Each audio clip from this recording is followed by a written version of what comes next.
사랑하는 성도 여러분, 여러분들은 부부간에 어떤 약속을 하면서 살고 있습니까? 또 부부간에 약속을 해놓고 얼마나 지키고 살고 있습니까? 저는 저희 아내하고 약속했던 것이 있어요.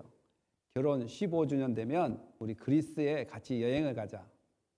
15년 때. 그런데 15년 딱 됐는데 우리가 갔을까요? 못 갔을까요? 못 갔습니다. 그리고 또 약속하기를 우리 20주년 되면 우리 이스라엘에 장모님하고 우리 애들하고 함께 이스라엘로 성지순례 한번 가자. 지금 20년 넘었는데 갔을까요? 못 갔을까요? 못 갔습니다.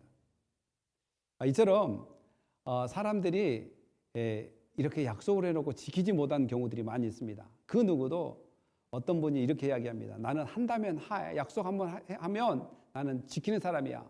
그렇게 이야기하는 사람도 자기 집에 가서 애들한테 물어보면 야 너희 아빠 혹은 엄마 약속 잘 지켜? 아니요, 잘 안 지키는데요.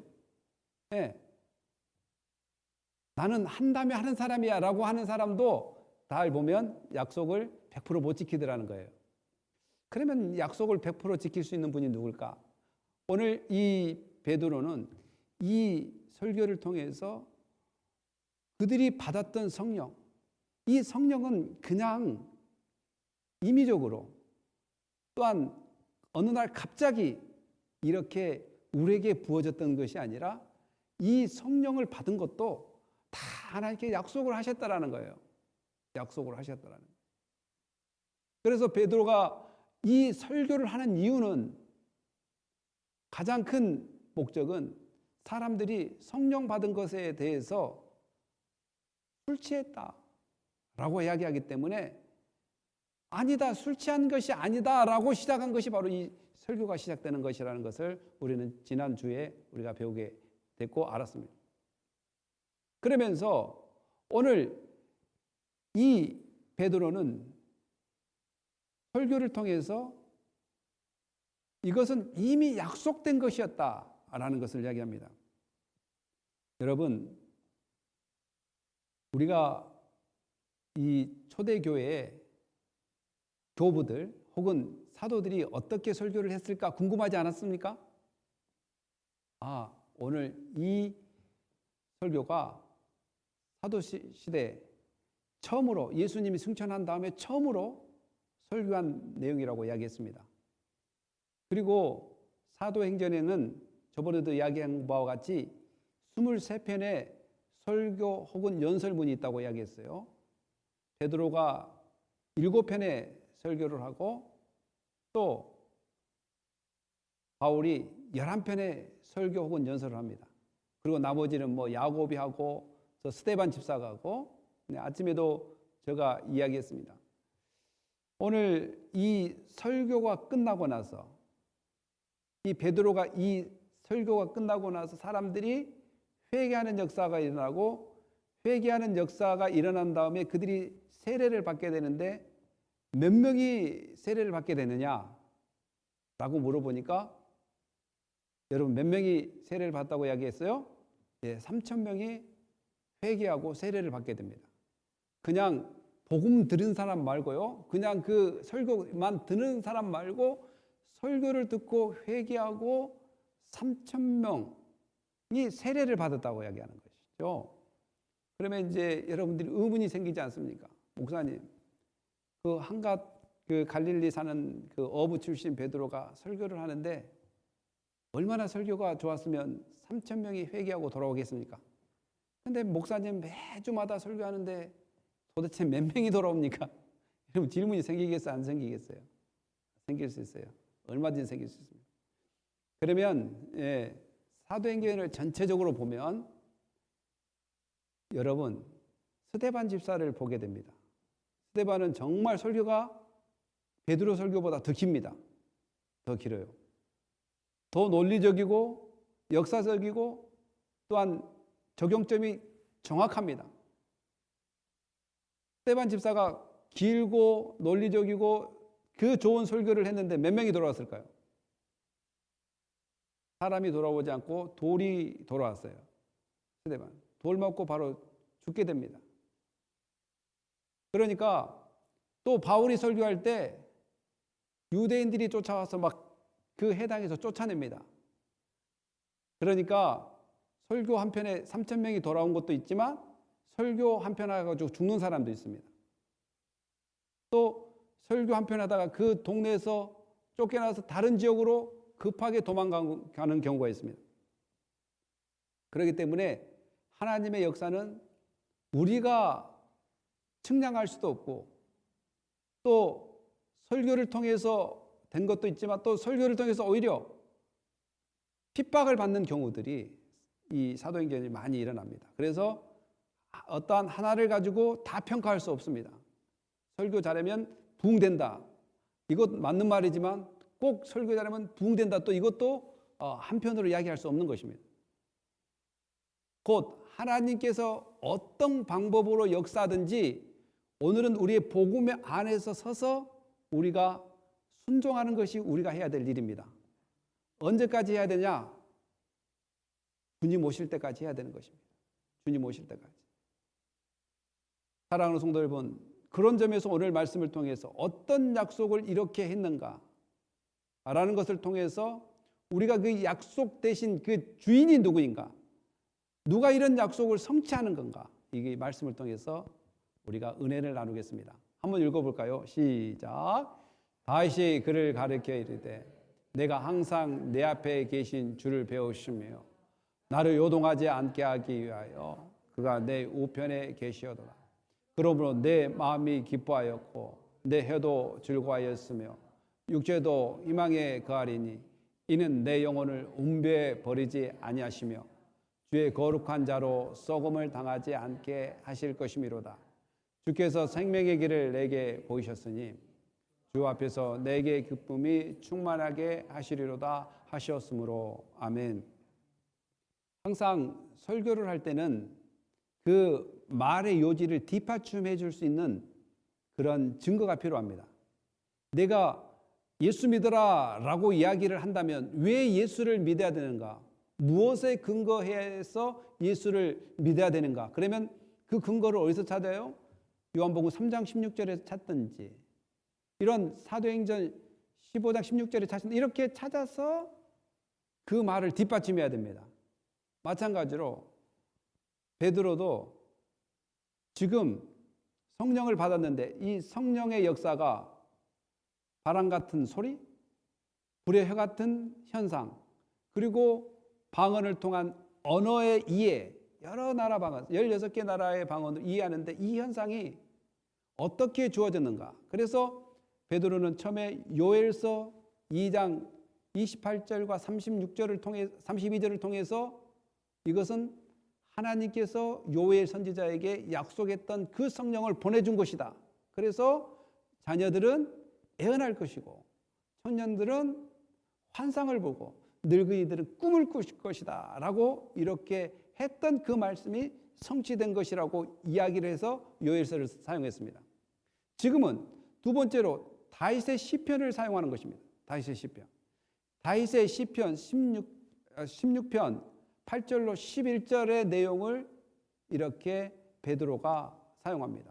그런데 중요한 것은 뭐냐면 시편 16편을 보면은 1인칭으로 되어 있어요. 1인칭. 그러니까 마치 다윗과 하나님과의 대화 가운데 일어나는 현상을 통해서 고백하는, 그러니까 내 앞에 계신 주를 배웠으며, 여기서 내는 다윗이 주를, 곧 주는 구약 성경에서 야훼, 여호와, 엘로힘 여러 가지 현상들을 뭘로 표현하냐면 주란 말로 표현합니다. The Lord. 왜냐하면 하나님께서 이 천지를 창조하시고 만드셔서 이 모든 것이 누구의 것이냐면 하나님의 것이라는 의미로 주인입니다. 주인입니다. The Lord라는 표현을 씁니다. 그러니까 다윗이 자기가 썼기 때문에 자기의 일을 이야기한 것 같지 않습니까? 내 앞에 계신 주를 배웠으며 나를 요동하지 않기 위하여 내가 그가 내 우편에 계시도다. 그러니까 하나님이 자기의 우편에 계시다라는 이야기를 합니다. 그러니까 로마 시대나 이런 시대에 그 사람을 경호할 때 대부분 어디 사이드에 어떤 측에 서서 이야기하냐면 오른쪽에 서서 이 사람을 보호하는 그런 경비를 하게 되는 경비병의 역할입니다. 마치 그런 것처럼 하나님께서 다윗을 그렇게 보호해 주시고 있다는 것입니다. 그러니까 누가 봐도 이 시편 16편 8절로 11절은 지금 그 내용을 가지고 왔으니까, 그대로 구약을 베드로가 가져왔으니까 누가 봐도 누구 이야기입니까? 다윗의 이야기로 알고 인식하고 있단 말이에요. 그런데 그 다윗은 내 우편에 계시다, 그러면 내 마음이 기뻐하고 내 혀도 즐거워하며 육체의 희망을 거하리니, 그러면서 하나님께서 옆에 계셨으므로 다윗은 일단 마음이 기쁘다고 이야기합니다. 그리고 마음이 기뻐하면 말이 기쁘게 나옵니다. 마음이 불편하면 말 들어보면 압니다. 저 사람 말이 어떻게 나오느냐에 따라서 마음이 지금 심기가 불편하구나, 아니면 저 사람은 마음은 온갖 불평으로 가득 차 있구나, 마음의 그러한 것들을 먼저 보게 되는데, 다윗도 하나님이 함께 하시니까 일단 마음이 기쁘다는 거예요. 마음이.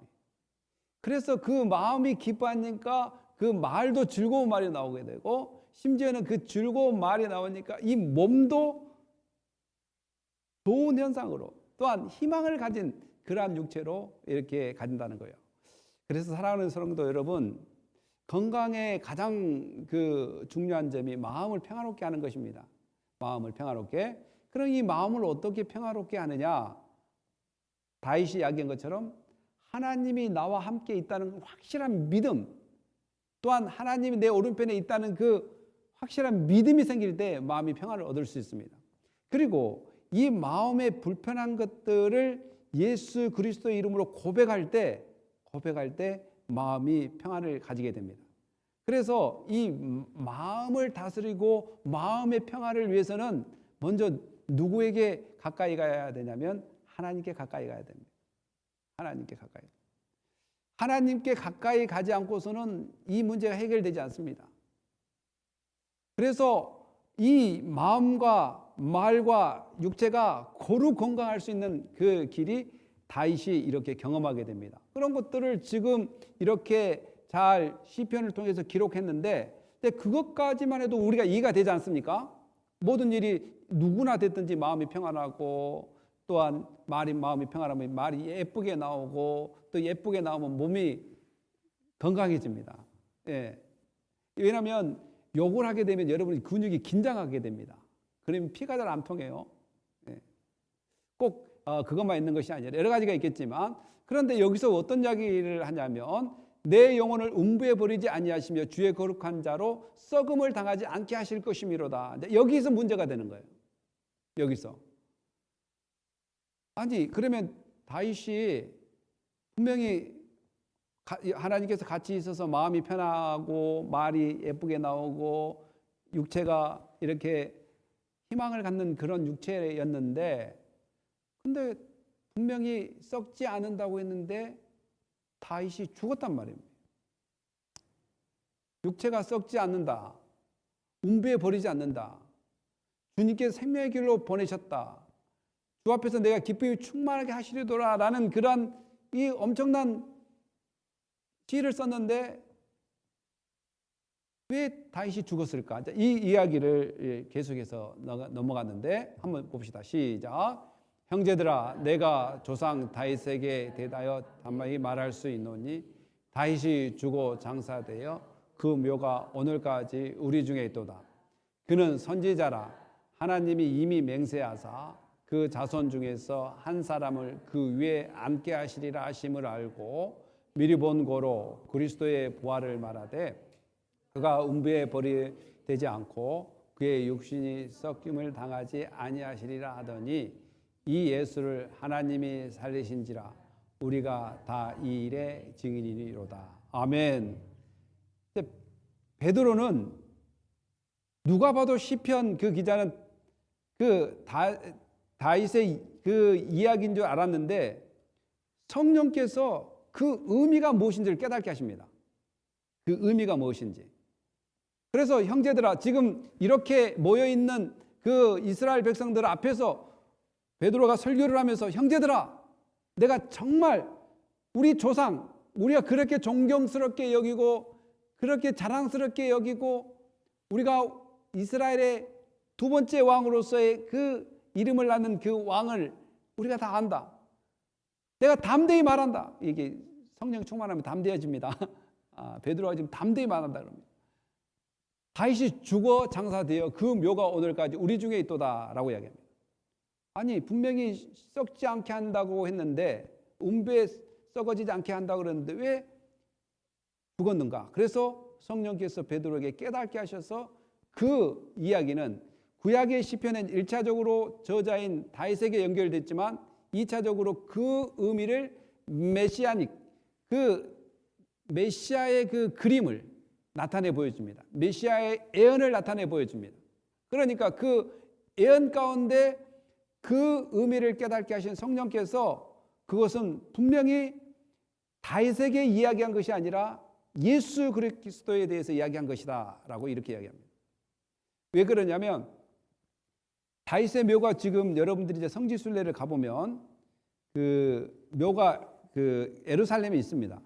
예루살렘에 그 예루살렘에 가묘 이렇게 그 틈만 이렇게 세모식으로 돼가지고 이렇게 길쭉하게 이렇게 돼가지고 꽉으로 이렇게 이 전시되어 있습니다. 그래서 그걸 이제 천으로 덮어놓고 이것이 이제 다윗의 묘다 이렇게 이야기하는데, 근데 그것이 진짜 다윗의 묘는 아닙니다. 그냥 이쯤에 다윗의 묘가 있을 것이다라고 거기다 만들어 놓고 사람들이 관광 오는 사람들에게 이게 다윗의 묘다 이렇게 이야기하고, 또 하나는 또 학자들이 다윗의 묘가 어디 있을 것인가, 실로암 연못가 옆부분에 있을 것이다. 이래서 두 가지 의견이 있습니다.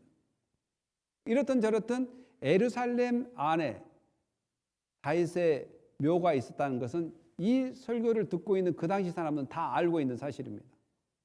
그렇기 때문에 맞아, 분명히 썩지 않는다고 했는데 다윗은 죽었잖아. 그리고 썩어서 지금 시체가 없지 않는가 라고 이야기한다면 그 시편은 다윗의 이야기한 것이 아니라 하나님께서 이야기한 것이다. 하나님께서 바로 예수 그리스도를 통해서 이야기한 것이다.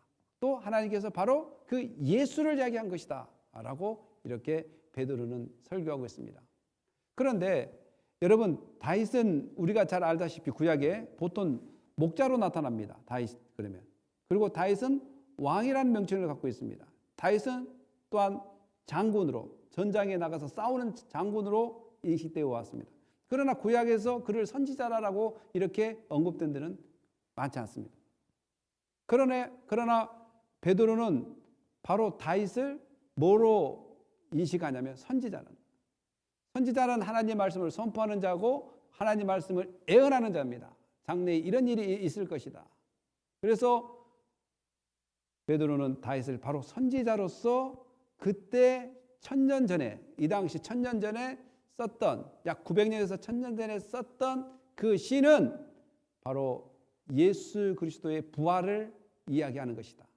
그리고 베드로가 하나 더 덧붙인 것이 뭐냐면 사무엘하 7장 16절에 나단 선지자가 뭐라고 이야기하냐면 다윗의 집안, 다윗의 나라, 다윗의 권력이 계속해서 굳건히 유지된다라고 하나님께서 나단 선지자를 통해서 약속을 했습니다. 그것을 보고 다윗의 언약이라고 이야기합니다. 그 언약을 통해서 바로 예수 그리스도가 이 땅에 오셔서 이 부활했다, 살아나셨다 그러면서 이 약속을, 이 맹세했던 것들을 이루었다는 것을 바로 베드로는 이렇게 구약을 인용하면서 이야기하고 있습니다. 그러니까 그 청중들이 오해했던 것을 바로 일으켜 세웁니다. 그러므로서 베드로의 역할과 그 주변에 있는 모든 사람들의 역할은 뭐냐면 우리는 이 일의 증인이라고 이야기합니다. 그러니까 여러분들이 잘 아시다시피 그 자리에 사도 11명만 있던 것이 아닙니다. 한 명 더 뽑아서 12명이 됐었고 또 120명이 있었고 또한 고린도서는 500여 형제들, 500명이 넘는 사람들, 그리고 그 자리에 많은 사람들이 있어서 그 모든 우리 모두가 이 일의 증인이라고 이야기하고 있습니다. 제가 이제 책을 하나 봤는데 우리는 하나님의 사람이다라는 책이 있는데 그 중에 안창호 씨라고 있습니다. 안찬호 씨라고 있습니다. 안찬호. 그분이 캐나다의 선교사였는데 그분은 어렸을 때 고등학교를 졸업하고 대학교를 가지 않고 어디로 갔냐면 탄광으로 갔습니다. 탄광에서 낮에는 탄광에서 열심히 일을 하고 밤에는 모여서 술을 먹는 거예요. 늘 비관하면서 자기 인생을 비관하면서. 이거 실제 인물이에요. 안찬호 선교사님이라고 지금. 그분이 이제 그러면서 어느 날 그 갱도가 무너졌어요. 탄광 갱도가 무너졌습니다. 무너졌는데 그 같이 함께 갇혀 있던 사람 중에 한 사람이 그 안찬호 씨에게 이렇게 이야기했습니다. 혹시 죽음을 생각해 본 적이 있느냐? 이렇게 이야기해요. 죽음을 생각해 본 적. 그 사람은 죽음을 생각하지 않고 매일 한강에서 일하고 밤에는 술 먹으면서 한탄만 생각했지 내가 죽나 이런 것들을 생각하지 않았다라고 이야기해요. 근데 함께 갇힌 한 분이 혹시 죽음을 생각해 본 적 있냐라고 이야기할 때 그 사람은 생각해 보지 않았다는 거예요. 우리가 다 죽지만 사람들이 죽음을 생각하지 않고 그냥 아무런 대책 없이 살아간 사람이 많이 있다라고 이야기하면서 그 사람이 무엇을 이야기해 줬냐면 그때 예수 그리스도를 믿어야지만이 죽음에서 영생을 얻을 수 있다. 이런 이야기를 했습니다. 그리고 예수님은 우리의 모든 죄를 위하여 십자가에 돌아가시고 부활하셔서 승천하셔서 오늘도 우리를 위해서 기도하시고 통치하시고 우리에게 성령을 주신다. 그러므로 주 예수를 믿는 자마다 누구든지 구원을 받기 때문에 우리 형제 꼭 예수 믿기를 바랍니다. 그렇게 하니까 그 사람은 평소에 죽음에 대해서 생각하지 않는데 그 사람의 그 마지막 간절한 그 마음을 담아서 전하는 그 목소리에 그 사람이 감명을 받았는지 또한 은혜를 받았는지 통곡하기 시작합니다. 내가 죽음이라는 것을 생각하지 않고 허송세월처럼 늘 밤에 술 먹고 낮에 일하고 이렇게 사는 것이 전부인 줄 알았는데 죽음이란 것이 있다니. 그리고 죽음 후에는 반드시 지옥과 천국이 있다는 그런 메시지를 듣고 회개하면 용서를 받을 수 있다는 그 소리를 듣고 그 위급한 그 갱도가 무너져서 구출될지 안 될지 모르는 상황에서 그렇게 울부짖으며 기도를 했다고 합니다. 그러다가 너무 울다가 실신을 했다고 해요. 그 자세를 보니까. 그러다 한참 있다가 그 안찬호 씨는 병원에서 깨어나게 됩니다. 병원에서. 이제 울어서 시간이 어떻게 된 줄 모르고 바로 이제 병원에서 구출돼서 깨어나고 그 복음을 증거했던 그 사람은 갱도에서 죽게 됩니다. 죽게 돼요. 그러면서 그 안창호 씨가 병원에서 몸을 회복된 다음에 그 죽은 사람을 생각하면서 나에게 이 놀라운 복음을 증거한 사람이라는 것을 깨닫고 그 다음부터 신학교를 가서 케냐 선교사가 됩니다. 케냐의 선교사. 그러면서 이 실화의 이야기를 써놓으면서 바로 한 사람이 한 사람을 살리는 것은 어떤 이유 때문입니까? 바로 예수 그리스도의 증인이 되어주지 않았다면 그 당시에 마지막 순간에 예수 그리스도의 증인이 되어주지 않았다면 이 사람이 어떻게 선교사로 케냐로 가서 선교를 할 수 있겠는가? 그리고 어떻게 그 술만 먹고 또한 이 광산에서 석탄을 캐는 일이 전부인 줄만 알았던 그가 변화가 일어났겠습니까? 베드로가 이 증인의 설교를 한다면 3,000명이 회개하고 돌아오는 역사가 있는 것처럼 오늘 우리가 예수 그리스도를 믿고 구원을 받았다면 그 놀라운 비밀, 그 누구도 받아들이지 않으려고 지금 발버둥 치고 있는 사람에게 전심으로 그들에게 증인의 삶으로서의 예수 그리스도의 복음을 증거한다면 누가 알겠습니까? 그들 중에 주께 돌아올 사람이 있을지 아닐지. 그러나 그들이 돌아오든 돌아오지 않든 예수님께서 우리에게 간절히 부탁한 것이 있어요. 그것이 뭐냐면 듣든지 아니 듣든지 너희는 복음을 증거하라는 간절한 그러한 명령을 하셨고 마태복음 28장 20절에도 마찬가지. 난 너희와 항상 같이 있겠다. 모든 사람을 제자로 삼아 가르쳐 지키게 하라. 세례를 주고 이렇게 함으로써 하나님의 그 나라를 예수 그리스도의 복음을 통해서 확장시킬 수 있도록 우리에게 명령해 주었다는 사실을 어떻게 더 현실감 있게 깨닫게 되냐? 성령을 받음으로써 더욱더 깨닫게 되고 담대하게 증거하는 역사가 있다는 사실입니다. 사랑하는 성도 여러분 성령을 받으셨습니까?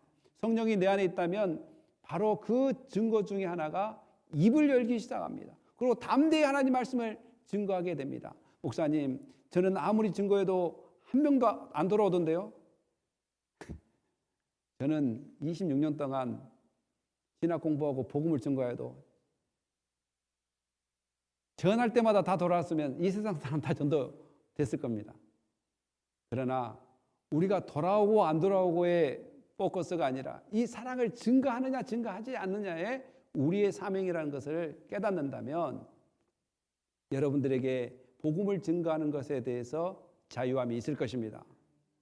사랑하는 성도 여러분, 결과는 주님께 맡기고 하나님이 기뻐한 일에 우리가 한 걸음 한 걸음 나가는 은혜가 우리 가운데 있어야 될 줄 믿습니다. 우리 또 한번 읽어볼까요? 시작. 하나님이 오른손으로 예수를 높이매 그가 약속하신 성령을 아버지께서 받아서 너희가 보고 듣는 이것을 부어주셨느니라. 다윗은 하늘에 올라가지 못하였으나 친히 말하여 이르되 주께서 내 주에게 말씀하시기를 내가 내 원수로 내 발등상이 되게 하기까지 너는 내 우편에 앉아 있으라 하셨도다 하셨으니 그런즉 이스라엘 온 집은 확실히 알지니 너희가 십자가에 못 박힌 이 예수를 하나님이 주와 그리스도가 되게 하셨느니라 하니라. 아멘. 하나님이 오른손으로 예수를 높이심에 그가 약속하신 성령을 아버지께서 받아서 너희가 보고 듣는 이것을 부어주셨느니라 라고 이렇게 베드로가 구약을 통해서 계속 그들에게 이야기를 합니다. 그들은 이스라엘 백성들은 왜 이렇게 구약을 통해서 이야기할 수밖에 없느냐? 그들은 구약을 통해서 무엇을 알고 있냐면 메시아가 올 거라는 것을 알고 있기 때문에 이 메시아가 다른 분이 아니라 곧 예수 그리스도가 이 메시아라는 것을 계속해서 이야기하고 싶어서 이렇게 구약을 통해서 약속했던 그 메시아가 오셨다는 것을 이야기하는 것입니다. 이 보고 들었던 것, 아까도 이야기했다시피 강한 바람 같은 소리, 또한 불의 혀 같은 그 현상, 또한 사도들이 증거할 때 다 각 나라 말로 알아들었던 이 현상들이 그냥 그렇게 되는 것이 아니라 이 모든 것은 하나님께서 그렇게 성령을 부어주셔서 하셨다는 사실을 이렇게 이야기합니다. 그래서 또 베드로가 시편 16편 8절 11절만 사용한 것이 아니라 시편 110편 1절을 또 통해서 사용합니다. 이것이 뭐냐면 다윗은 하늘에 올라가지 못하여서 친히 말하되 주께서 내 주에게 말씀하시기를 내가 내 원수로 내 발등상이 되게 하기까지 너는 내 우편에 앉아 있으라 하셨도다. 이 말도 시편 110편 1절을 사용해서 이렇게 이야기합니다. 주께서 내 주에게, 이 말은 다윗이 이야기하는 건데 그 당시에 다윗은 이미 예수님을 봤습니다. 선지자로서의 환상을 보면서 예수 그리스도를 봤다고 이야기하면서 주께서 내 주에게, 그러니까 구분되지 않았습니다. 예수님과 하나님을 구별하지 않았어요. 그러나 문장상으로 주께서 하나님 아버지께서 예수 그리스도에게 말씀하시기를 이렇게 해석이 됩니다. 그러니까 예수님과 하나님은 동등되신 분입니다. 예수님과 하나님 아버지는 동등됩니다. 그래서 빌립보에서 이야기했다시피 예수님께서 동등하지만 하나님 아버지와 예수 그리스도는 동등하지만 동등됨을 취하지 않고 이 땅에 오셨다라고 이야기합니다. 인카네이션, 이 육신에 대해서 완전한 육신으로 또 하나님으로 이 땅에 오셔서 이 인간들에게 그 막혔던 담을 해결하기 위해서 이 땅에 오셨다는 것을 이야기함으로써 주께서 내 주에게 이야기하는 것은 바로 예수 그리스도를 어떻게 생각하느냐, 바로 하나님의 본체라는 것, 하나님의 위격이라는 것, God the Father, God the Son, God the Holy Spirit, 이 모든 삼위일체의 그 하나됨을 이렇게 이야기하면서 그 하나님은 예수 그리스도를 바로 하나님 우편에 앉고 그 원수 마귀를 또한 모든 하나님의 대적자들을 풋스톨, 이 발판을 받고 있는 것처럼 하나님 그 능력을 통해서 예수 그리스도에게 굴복시키겠다는 것이 하나님께서 하신다는 사실입니다. 이 메시지를 증거하고 여기까지만 베드로가 이야기했으면 상처받을 사람이 없겠죠. 설교도 마찬가지입니다. 설교도 그냥 해석만 해주면 참 좋습니다. 이 말씀은 이 말씀입니다. 이 말씀은 이 말씀입니다. 근데 뭘 합니까? 마지막에 꼭 적용을 합니다. 적용. 베드로도 적용을 해요. 이 지금까지 해석을 해놓고 누구 들으라고 한 소리예요? 이스라엘 백성 지금 너도 들으라는 소리야. 너희들 들으라고. 이제 우리가 설교 드릴 때 그런 경우들이 많이 있습니다. 목사님, 그 설교 내 들으라는 소리죠? 맞는 말이에요? 틀린 말입니까? 어떤 분이 가끔 가다가 설교 끝나고 나면 목사님 혹시 그 내 이야기 아니에요? 네, 당신 이야기입니다. 네, 우리의 이야기입니다. 그러면 내가 지금 누구한테 설교하고 있습니까? 네, 당신한테 하는 것입니다. 네, 당신한테 하는 것입니다. 네, 저한테 하는 것입니다. 우리 모두에게 하는 것입니다. 따질 필요가 없어요. 베드로도 마찬가지. 이스라엘 온 집은 확실히 알라. 여기서 이제 알라까지만 해도 괜찮아요. 알라까지만. 그냥 알아라. 지금 이렇게 하라. 너희가 십자가에 못 박은 이 예수를 너희가 지금 십자가에 예수를 못 박았다라는 것을 어때요? 너희 죄악성을 찔릅니다. 너희가 죽였다. 너희가 죽였다. 너희가 법 없는 자 로마 군병들을 사용해서 너희가 죽였다라고 이야기합니다. 그러면 또 이제 그때 그 당시에 사람들 중에 몇 사람은 기분 나빠서 또 베드로에게 찾아갔지 않겠어요? 나 들으라 한 소리냐고. 이렇게 이야기하지 않겠습니까? 베드로는 분명히 이야기합니다. 이스라엘 온 집은 확실히 알라. 들으라는 거예요. 너희가 십자가에 못 박은 이 예수를 하나님이 너희는 죽였지만 하나님은 그 예수를 주와 그리스도가 되게 하셨다라는 것입니다. 주는 아까도 이야기했다시피 창조의 모든 것들의 주인입니다. 그러니까 하나님 아버지만 주인이 아니라 창조 때부터 성부, 성자, 성령 함께 계셨고 또한 이 부활 사건을 일으킬 때도 함께 계셨고 또한 후에도 승천할 때도 늘 함께 계셔서 주가 되셨다라는 것입니다.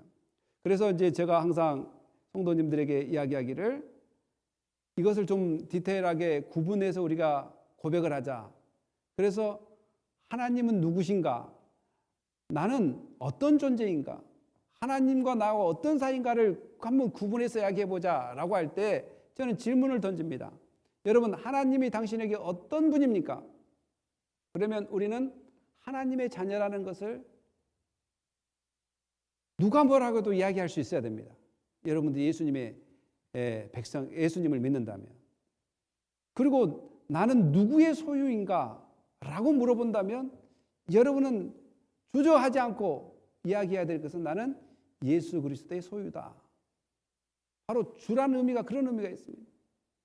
그리고 오늘도 나는 누구를 따라가는 것인가? 누구의 인도함을 받고 있는가? 사탄의 인도함을 받고 있는가? 내가 나를 인도하고 있는가? 누구의 인도함을 받고 있는가? 라고 물어본다면 여러분 또한 주저없이 나는 성령의 인도함을 받는 사람이다 라는 것을 고백해야 될 줄 믿습니다. 그래서 한번 따라합시다. 나는 하나님의 자녀다. 나는 예수 그리스도의 소유다. 나는 성령의 인도하심을 받는 사람이다. 이 세 가지 고백은 여러분들을 담대하게 만들 것입니다. 여러분들을 겁없이 만들 것입니다. 여러분들을 평화로 인도할 것입니다. 여러분들을 정말 위로로 인도하실 것입니다. 여러분들을 영원한 평화 가운데 또한 천국을 향하는 백성으로 인도할 것입니다. 여러분, 이것을 고백하십시오. 이것을 고백하십시오. 설교는 많이 듣지만 내가 누구인 줄 모르고 성경은 많이 공부를 하지만 내가 누구인 줄 모른다면 계속 멍에를 맸다가 다시 메고 또 먼 멍에를 다시 끄집어서 다시 위에다 쌓고 또 위에다 쌓으면서 억눌렸던 무거운 짐을 계속 지고 갑니다. 사랑하는 성도 여러분, 이제 사탄은 우리를 건들 수 없다고 이야기했습니다. 그리고 우리의 소유권은 어둠의 권세의 자리에서 천국의 백성으로 소유권이 이전됐으므로 사랑하는 성도 여러분, 이 모든 것은 하나님께서 성령을 주심으로 말미암아 이런 확신이 가득하게 넘쳐나고 이런 확신이 일어날 수 있도록 하나님께서 예수 그리스도를 주되게 만드셨습니다. 믿습니까? 네. 그래서 예수님은 나의 주인입니다. 그리고 예수님은 우리의 그리스도입니다. 그리스도의 직분은 선지자요 제사장이요 왕이라는 직분이 있습니다. 그분 우리의 통치자가 되신 뿐만 아니라 나에게 말씀을 주셔서 의의 길로 가고 진리의 길로 가고 생명의 길로 갈 수 있는 분이며 또한 우리를 거룩한 예배자로 불러서 하나님께 영광을 돌리도록 하는 그 길목이 누구시냐? 바로 예수 그리스도입니다. 우리가 누구의 이름으로 예배를 드릴 수 있나요? 예수님의 이름으로 예배를 드릴 수 있습니다. 우리가 누구의 이름으로 기도를 드릴 수 있나요? 예수님의 이름으로 기도를 드릴 수 있습니다. 우리가 누구의 이름으로 헌금을 드릴 수 있나요? 예수님의 이름으로 드릴 수 있습니다. 여러분, 예수 믿지 않는 사람이 드리는 헌금은 헌금이 아닙니다. 도네이션이에요. 도네이션. 예수 믿는 사람만이 감사의 표현으로 하나님께 드릴 수 있는 것입니다. 그걸 보고 오퍼링, 헌금이라고 합니다. 그래서 어떻게 보면 도네이션, 오퍼링하고 다릅니다. 도네이션은 아무나 예수 안 믿어도 하는 거예요. 도네이션은. 그러나 예수 믿는 사람만 오퍼링, 헌금을 할 수 있는 거예요. 그 헌금의 의미는 바로 하나님의 은혜의 감사의 표현입니다. 도네이션은 내가 돈이 좀 많이 있으니까 저 사람 도와야 되겠다는 표현이지만 오퍼링은 나의 하나님께 내가 영광을 돌리기 위한 감사의 표현이 바로 헌금입니다. 자랑의 것이 아니에요. 소유의 것이 아닙니다. 그분의 것을 그분의 영광을 위해서 드릴 때 드려지는 것을 헌금입니다. 그래서 모두가 누구의 이름 때문에 할 수 있냐? 예수 그리스도 때문에 예배도 드릴 수 있고 기도도 할 수 있고 봉사도 할 수 있고 또한 헌금도 드릴 수 있고 이렇게 예수 그리스도를 통해서 모든 것이 열려져 있습니다. 그래서 그분이 우리의 그리스도입니다. 사랑하는 성도 여러분, 이제 우리가 약속이 또 하나 있는데 그 약속은 이제 주님이 다시 오신다고 약속했습니다. 또 우리가 주님이 부르실 때 우리가 모두 천국에서 주님과 영원히 함께 산다라고 약속했습니다. 아까도 이야기했다시피 저희 아내하고 저의 약속은 물 흐르듯이 바람 불듯이 정확하지가 않아서 너무 안타깝지만 하나님의 약속만큼은 이미 베드로가 요엘서나 다윗을 통해서 증명해 준 것처럼 그 하나님의 약속은 분명하시고 틀림이 없이 우리를 영원한 천국으로 인도해 주실 것이라는 확신을 가져야 될 줄 믿습니다. 그리고 다시 오실 것을 믿습니다. 그래서 웃고 사십시오. 웃고 사십시오. 기쁘게 사십시오. 왜냐하면 우리는 확실한 약속을 붙들고 살아가기 때문에 그렇습니다. 바로 예수님 때문에 이 모든 일이 이루어졌고 그분이 성령을 통해서 더욱더 확신을 갖게 되었으므로 기뻐하고 즐거운 신앙이 되시기를 예수님의 이름으로 축복합니다.